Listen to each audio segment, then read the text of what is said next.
start recording. Okay. Let's just. All of you probably know she's a professor of law at Central One Faculty of Law, University of Delhi. She began teaching law in 1983 and has taught graduate and undergrad courses in the University of Delhi, Jammu University, India, and in the Vanderbilt University in the US. She's also headed the Delhi Judicial Academy as its chairperson. And it would interest you to know that she was the first woman academic to have been appointed to such a position. She's also been the holder of several different kinds of fellowships, the Commonwealth Digital Education Institute in Canada, Commonwealth Fellowship in UK, the Fulbright Fellowship in the US, and she's also got the Professor Sushil Chandra Haikarwal Award for the Best Social Scientist Year of 2011 from the Indian Society of Criminology. And she, of course, received several gold medals for doing her LLM. Her areas of research include, amongst other things, criminal law, juvenile justice, gender justice, and clinical legal education. She has published very widely in the area of juvenile justice, and it won't be an exaggeration to say that she's one of the leading experts in India in this field, and she's worked in this field for over 35 years. Her intervention was instrumental and very, very important in a death sentence being set aside by the Supreme Court, which is a monumental sort of achievement for any academic. And she firmly believes that all children up to the age of 18 years are entitled to a second chance as per the International Conventions on Children. I won't any further come. We've been waiting with much excitement around her. Very warm welcome to CSL, and thank you for being on the webinar. Thank you very much. My apologies for the delay.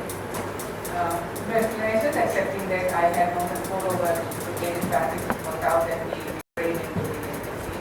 And still, it's not a good thing any time to go and try to keep your body straight. I'm very thankful to Jenu, to Nisha, and to the Center for Law and Governance for this opportunity to speak on a subject which is really very close to my heart. And I do hope that there are some of you who completely agree with it, because I completely disagree with it. And I would want to really talk to people who agree with the on proposition in the bill, because that's the whole point of this conversation. We have had the scenario. How is this?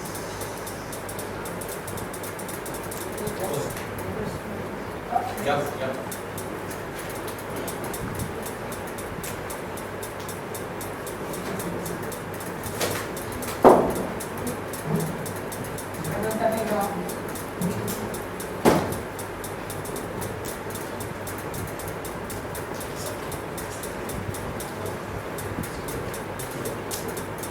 Okay, these are some of the pictures from the demonstration, and I've put in the center hang all the rates. That has been a demand starting with the prayer, and we thought that the rape which we were referring to were the adults in that case, but as time has panned out, it turns out that it is a child. And not only that child, but every child in the age of 16 to 18, according to the new perception, seems to be admitted in the hiding and not punished at all in our legal system. And they are really the menace in our society. And we must do something, not something very drastic, change the law and start sending them to prison when they commit an offense as harshly as that. It's of course a different story, but the actual juvenile in this case has been proved not to be what he was presented to be by the newspapers. He was not the most brutal. It is on record by the juvenile justice board which takes the decision, and we have had occasion to converse with the judge, the magistrate in that particular case, and she says it's all media. God has got no anger, no violence. He actually fainted and vomited during the proceeding, just hearing about the details of his death. And and he has been sodomized very often in his 6 years that he was on the road without the family or anybody, any adult supervision. So I'm not going into the individual story of this case, but this case is the starting point of the culmination in the juvenile justice bill that we have today. And I've listed here some of the arguments I've heard around, and if I have missed any which may be in your mind in relation to this case or the kind of change that we are suggesting, then bring it to my notice and I'll be happy to have a conversation with that as well. But I want to address each one of these points of my presentation. We've been saying in the adult punishment should be met with adult crime. It was just women short of 18, and therefore why protect him if we are ready to give this adult punishment to a person after 3 months, then 3 months would have made a difference. Harsh punishment will deter all children within that age group. Children in the 16 to age group are old enough to know what they are doing, and they know that it is wrong, and therefore they must take the consequences of their action. Criminals are committing crimes because they cannot be punished. That's another proposition which I am getting. Juveniles are being used by others for commission of crime because adults know that the children can't be punished, and therefore children should be punished, so that you will punish them, the adults will not exploit them. Juvenile crime is on the rise. America has been transferring children to adult criminal justice system, so which America is doing it, England is doing it, a lot of other countries are doing it, so therefore we should also do it. And after all, victims need justice. And I believe each one of them has a point, but the point has to be made in the context in which the point is occurred. And I do want to address each one of these objections or these perspectives that we have in relation to supporting that children between the age of 16 to 18 commit serious offences, like the one which was alleged to have happened in that case. They should be there, they should be there with the adults. When I look at technology, we have got a number of responses to crime. It's that retribution, an eye for an eye, to pay for the rest of the deed. We also have veterans as one of the responses to crime. These were the initial 2 responses, because we believe that all human beings are rational human beings, and they commit crime because they weigh the benefits and the one. I'm kind of leaning, assuming that this might be good, but this might be not.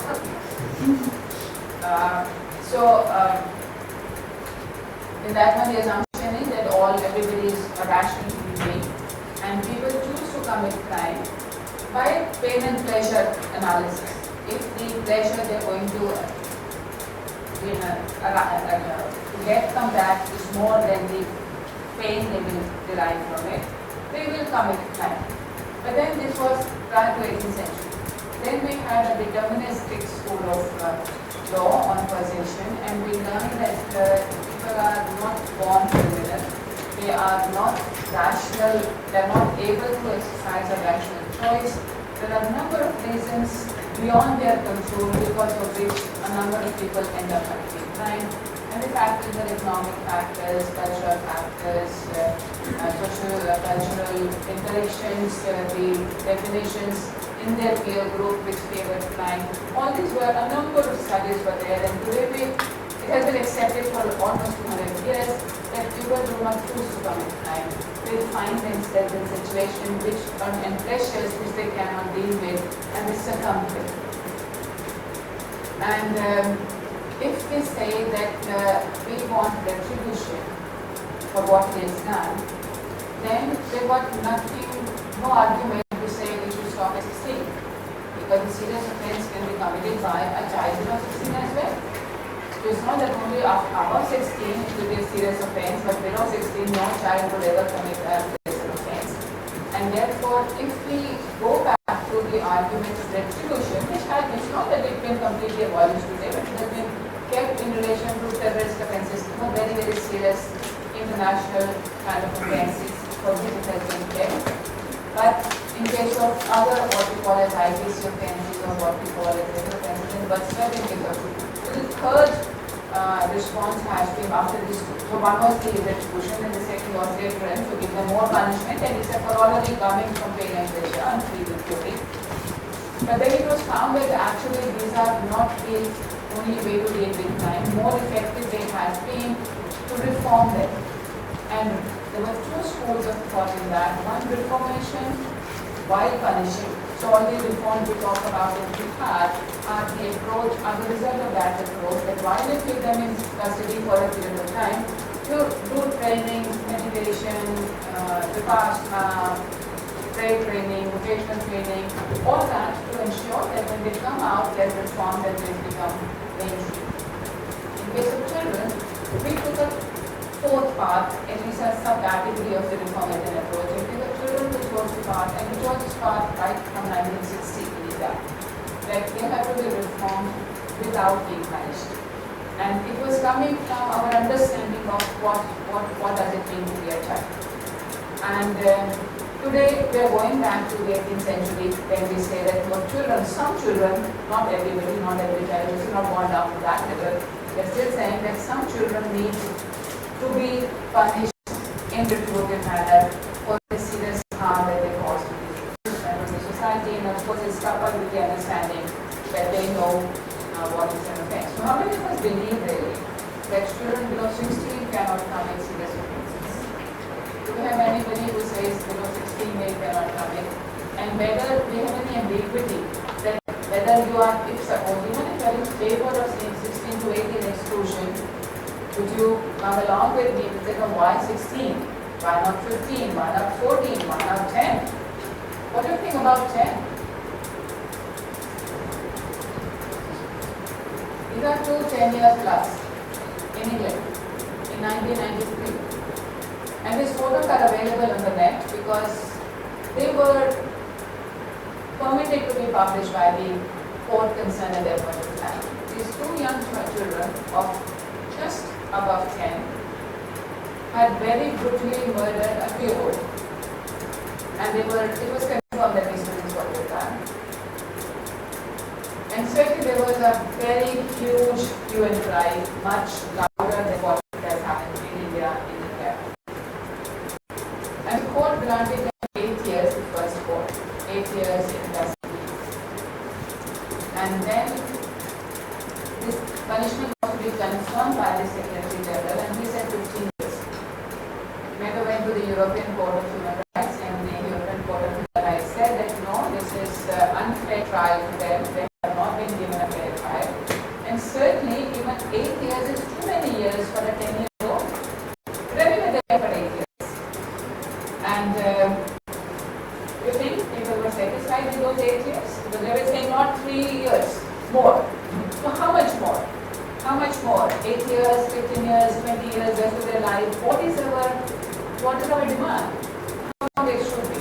So after 8 years, I keep on pressing the wrong side of it. So after they become 18, after 8 years, the parole board looked at their report, progress and all, and they found that the parole board were not parole board granted them, and certainly the TV media again became very active, and all the conversations were being recorded, and there are some quotations from a program from BBC of 1st July 2001, Panorama Prisoners of Their Past. And of course, as the programs go, they talk to the victims' family, they talk to the general public, and you can see that what were the kind of responses from the general public after 8 years. So there's one fellow called Tommy, he says, I was very happy that I'm very glad that he's getting released. And he says, was the father of a child that was murdered, not just murdered, but murdered in that way, I would be very pleased that the 2 murderers are released because I could get at them. Well, I'm saying I hope myself, I do not know how it will happen, but myself I will persuade, if I need to get my trip, I will basically persuade them to tell me where they are so that I can kill them. It is happening after 8 years of these 2 young boys having spent their time in custody, and reports being there very categorical saying that these children are no more at threat, they are really repentant. So they have form, but have we changed our perspective? And this is one example. We've got any number of them available for all of us to learn from. And this story did not end in 2001. This is another headline. Freedom for James Killers. James Berger was a child to be able to was killed and life sentence to James' parents. Does the victim feel non-threatened after 8 years or whatever number of years when such offenders, even in case of adults, when they come out, whether the victim feel not threatened by their presence around them, so they would be asking for a lifetime protection from police, saying, no, let this person not come back and attack me. So the prison system is saying they are reformed, but the general perception created, and perhaps the James' parents themselves also felt that way. And I'll give you a quotation from James' father as well after 30 years.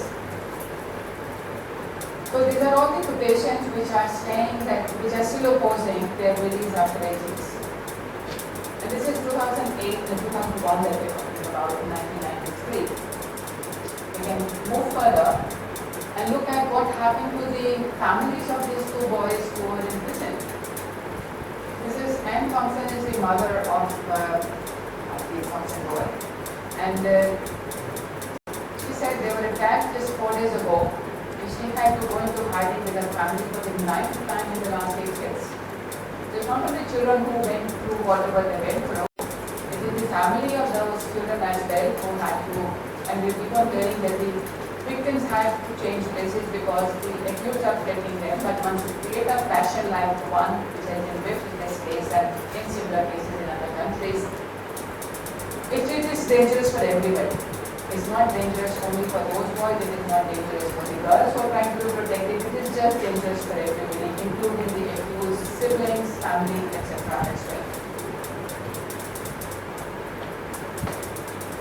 It's not only the garden parties involved, because after the first release of their pictures when they were 10, subsequently their pictures were not permitted. And then it became anybody's trend to put up somebody's picture saying, oh, this is James, this is Thompson, this is Venerable. 2 people lost their lives. Who are just reported there are many more people who lost their lives. Because somebody put up a picture saying that this is how he looks like now that he's grown up. There is a childhood picture and there is an adult resembling that picture saying this is the adult. One person committed suicide, one person got killed. Because I don't know what they're trying to do. Now, this is John Venable at the age of 31, one of the thinkers. He has been given 4 times invalid degrees, costing more than £1 million in England to give him those 4 identities. But he is not setting with identity because that's not him. He wants to be known for who he is, his event, and he wants to move on in his life. But with his new identities, he can never connect to the life he had. And certainly, he was arrested for having pornographic images, 3 years in prison, and then even after 3 years of just having pornographic images, they're saying, how can he be left, how can he be released again? So we are not accepting anything, any rehabilitation, and this is coming from a country which we are want to look at, to follow, because they've been doing it like also triangle. This is the victim's father in October 2013. And look at what he says. He told the court that he lived a daily nightmare since his son was abducted and killed and was very distraught as the details of the torture and sexual abuse were discussed. The court was told, and this is the release court, was told how Raj now suffers from depression, sleep loss, past-traumatic stress from the nightmares, and claimed the authorities have done nothing to help him.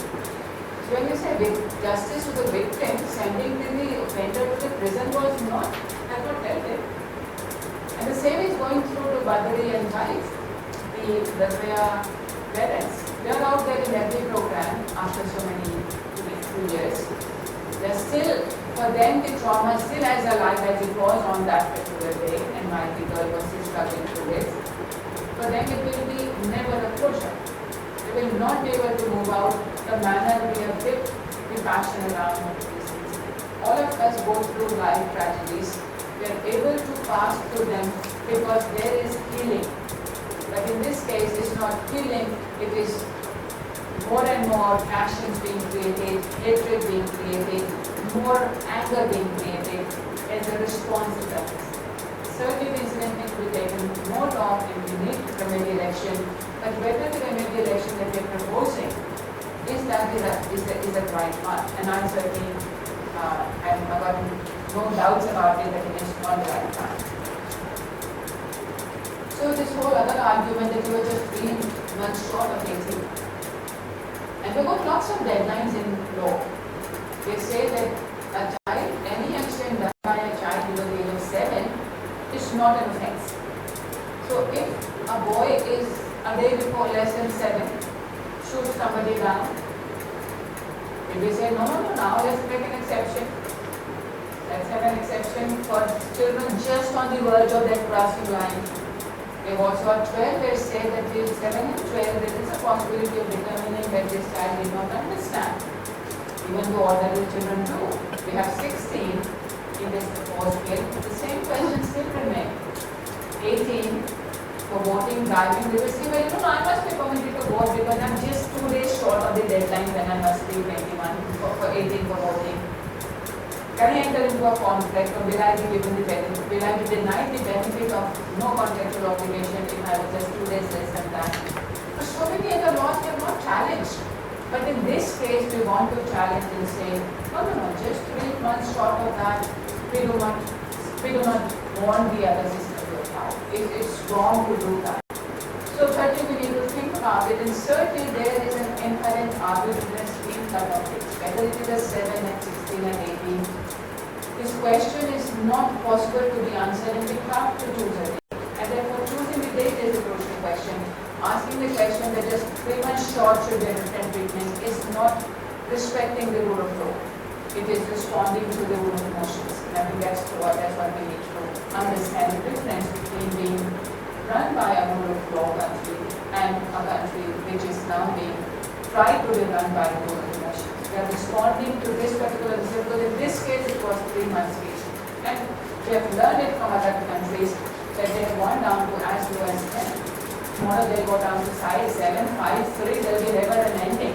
And in fact, when the two amendments took place in the English law after the Berger case incident, we did away for a while with minimum age of criminal responsibility.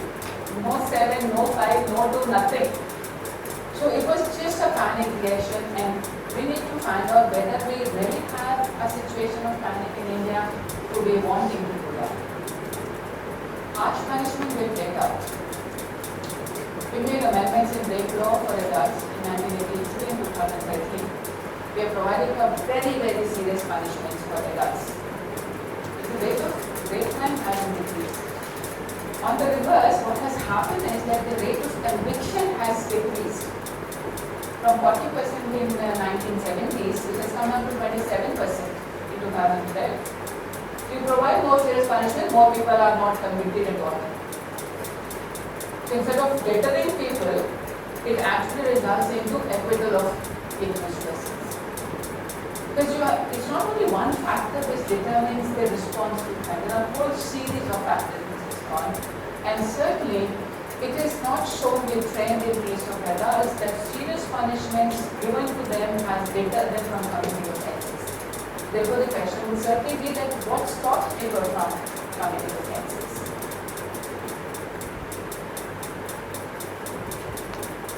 Children are committing offences because they can't be punished. So the adults are committing offences even though they can be punished. Children are said to be committing offences because they can't be punished. But then look at the figures. Out of 1 lakh, only 3 children commit offence, even though they know that even these 3 can't be punished. The remaining 99,997 know that they can't be punished, they are not committing offences. Some of you are very young. You were below 18 in the age of 16 to 18 2 years ago. Did you know that you can't be punished for the commission of an offence? And why did you still not commit an offence? If the only reason because of which people do not commit offence is because there is a harsh punishment, then most of us should have committed offences, because especially if you belong to Delhi, from 1960, we started saying no punishment whatsoever for children. So I also grew up in that age.